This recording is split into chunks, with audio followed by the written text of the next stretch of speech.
Hey guys, mayroon akong bagong recipe para sa inyo. Medyo hindi ito karaniwan, pero sigurado ko na napakasarap nito. Naisip niyo na ba kung anong mangyayari kapag pinagsama natin ang ating tinolang manok at ang ginataang manok?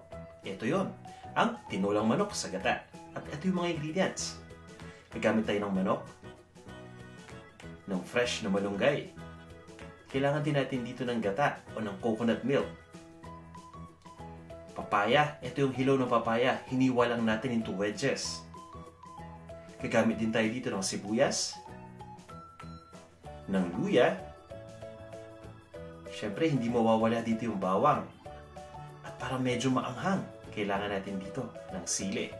Pwedeng fried chili o pwedeng siling labuyo. At kailangan natin ng Knorr chicken cube. Gagamit din tayo dito ng patis, ng tubig, ng paminta, at ng mantika. At guys, gaya ng dati, para sa inyo, ito yung kumpletong listahan ng mga ingredient. Gawin ninyo itong gabay habang namimili kayo nung sa ganun ay makumpleto ninyo. At kapag kumpleto na lahat nitong mga ingredients, mag-umpisa na tayo. Simulan natin sa pag-init ng cooking pot. At lalagyan lang natin ito ng mantika kaagad. So guys, dating gawin ulit ha. Hihintayin lang natin na uminit itong mantika. Siyempre, alam nyo na, kahit anong mantika pwede dito as long as ito yung nakasanayan ninyo. At habang pinapainit natin itong mantika, ititilt muna natin para masigurado lang natin na yung ating pot, yung surface nito ay na-cover na ng mantika. Ang ginagawa natin, kinalat lang natin yung mantika dito. Ngayon, pwedeng-pwede na tayong mag-isa. Uunahin natin sa bawang. Itong gamit natin ay dinurog na bawang. Maraming paraan sa pagdurog ng bawang. Pwede tayong gumamit ng almirez o yung tikdikan. Pwede rin tayong gumamit dito ng kutsilyo. Ito yung simple lang. Ilalagay lang natin itong bawang sa flat na surface at ipitin lang natin ang gilid ng kutsilyo. At ngayon, ito na. Ngayon naman, ilagay na natin yung ating sibuyas. Ang gamit ko dito ay yellow onion. Pwede rin kayo gumamit dito ng puting onion. Lulutuin lang natin ito hanggang sa makita natin na unti-unti nang naghihiwalay yung mga layers ng sibuyas at unti-unti na itong lumambot. Pero bago tuluyang maluto yung sibuyas, ilagay muna natin itong ating luya. Diba? Hindi naman magiging kumpleto ang tinola at ang ginataan kung walang luya, walang sibuyas at walang bawang. So lulutuin lang natin ito sandali. At pagkatapos, pwede na natin ilagay dito yung manok. Itong chicken natin o yung manok natin, hiniwa ko lang into individual pieces. Kung medyo nalalakihan kayo sa hiwa, pwede natin itong liitan pa.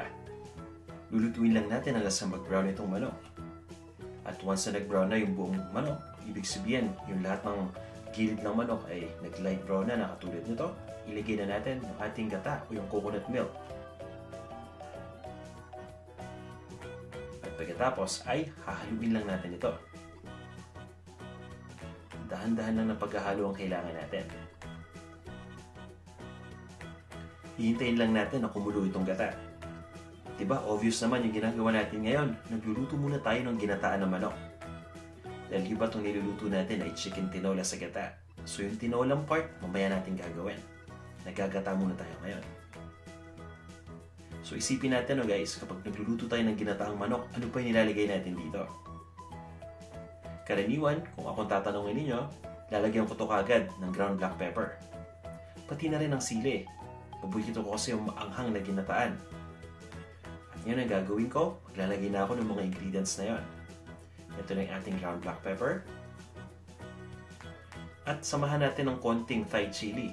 Kung meron kayong siling labuyo o yung tinatawag natin na bird's eye chili, syempre mas maganda yon dahil mas maanghang. Diba? Maliliit yon pero mas maanghang kaysa dito. So hahaluin lang natin ito. At sa puntong ito, kailangan na nating palambutin yung manok.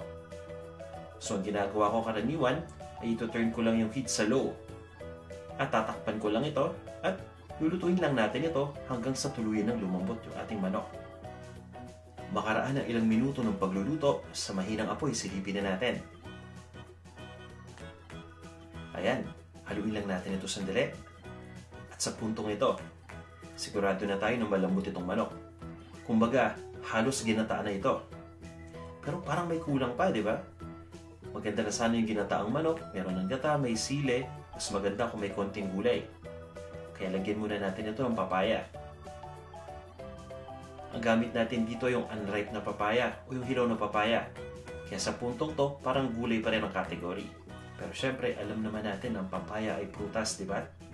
Tinatawag lang natin itong gulay habang niluluto ng hilaw kasi parang ginugulay lang natin ito.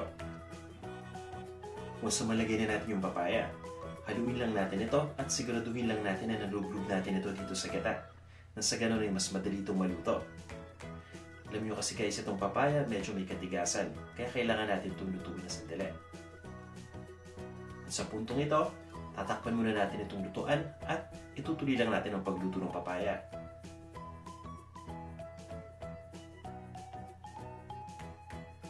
Kapag naluto na yung papaya, ito na yung ating ginataang manok. Kumpletong-kumpleto na. Ngayon naman, kailangan na natin gawin itong tinolang manok sa gata. At syempre, para maging tinolang manok, kailangan magkaroon ito ng sabaw. Kaya ang susunod na gagawin natin dito ay lalagyan na natin ito ng sabaw. Simpleng-simple lang yan. Kukuha lang tayo ng tubig. At ang gamit ko dito yung tap water lang. Basta siguraduhin lang natin na malinis yung tubig na gagamitin natin. Dahan-dahan natin ibubuhos ito dito. At pagkatapos, papabayaan lang natin itong kumulo. Sa puntong ito, kumukulo na yung ating sabaw. Ibig sabihin yan, pwede na natin ilagay dito yung ating chicken cube. Naglalagay ako ng chicken cube dito para maging buong-buo yung lasa ng manok. Para mas maging masarap itong ating niluluto. Hahaluin lang natin ito. At pagkatapos, ilagay na natin kagad dito yung malunggay. Sa wakas guys, nakakuha din ako ng fresh na malunggay dito sa location ko. Kaya masaya-masaya ako. At isa pa dyan guys, no? Bukod sa masarap tong niluluto natin, tinolang manok sa gata, healthy pa kasi may malunggay tayong ginagamit. So hahaluin lang natin itong malunggay. At lalagyan lang natin ito ng seasoning. Simple lang yung seasoning na gamit natin dito. Patis lang. So nasa sa inyo kung gaano karami. Once malagay natin yung patis, titimplahin na natin ito, no? Ayon sa ating panlasa. Pagkatapos ay hahaluin lang natin ito. Lutuin lang natin ng ilang minuto pa.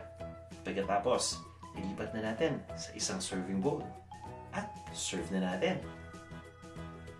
Ayan guys, dahan-dahan lang natin ilalagay itong ating chicken tinola sa gata dito sa ating bowl. Diba? Mainit-init pa yan. At napakabango. Pero habang ginagawa natin to, mag-shoutout muna tayo. Shoutout kay Marites Kelly. Isa siyang matagal na nating subscriber dito sa Panlasang Pinoy YouTube channel. Kay Jan Songko ng Phoenix, Arizona. At meron din tayo ditong bagong subscriber.